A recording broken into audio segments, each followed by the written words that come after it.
Hi, thank you for joining us today. I've got Dr. Chris Kellner, who is the Assistant Professor and Director of the Intercerebral Hemorrhage Program at Mount Sinai Health System, and I have one of our brain aneurysm survivors, Nicole Hopkins, joining us.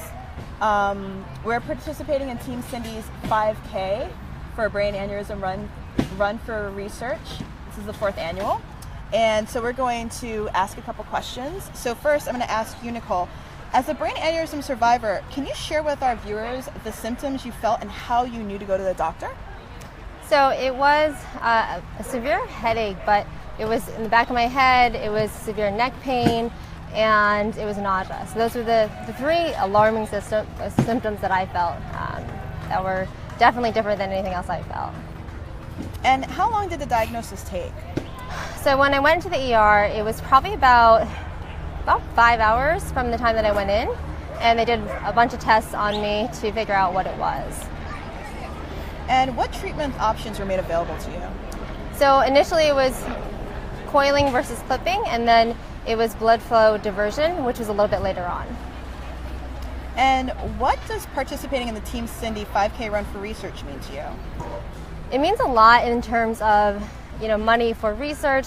I mean, the technology was not available years back, so I think now it means a lot in terms of the technology, the less invasive approach that was capable, or the ability for me now to have this done for me. So. And how does it feel to be running after surviving a brain aneurysm? It's amazing. Running's been a passion for me, so to be surrounded by my running teams, close friends, family, it's amazing to be here today and doing something that I'm really passionate about. Wow, well, we're very happy to have you here.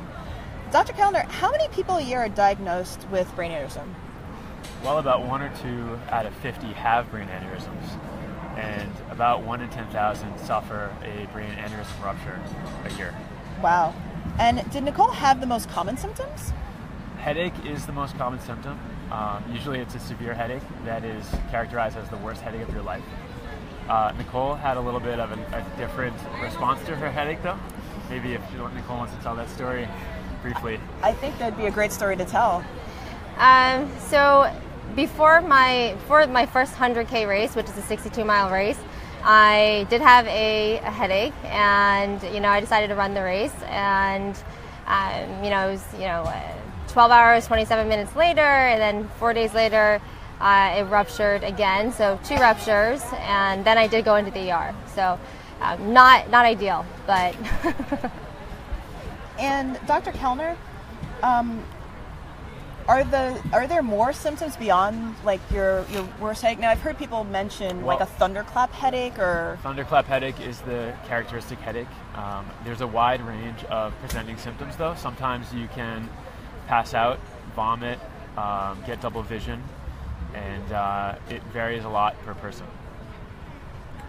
And what type of testing is done to detect a brain aneurysm? Well, we have to take a picture of the aneurysm, so we do a CAT scan to make sure there's blood, and then we do an angiogram to get the exact anatomy of the aneurysm so we can plan the treatment. And are there any prevention tips that you can provide? Well, the 2 modifiable risk factors are really hypertension and smoking. So control your blood pressure and don't smoke are the 2 most important points. And is there any other additional information that you can share with our viewers?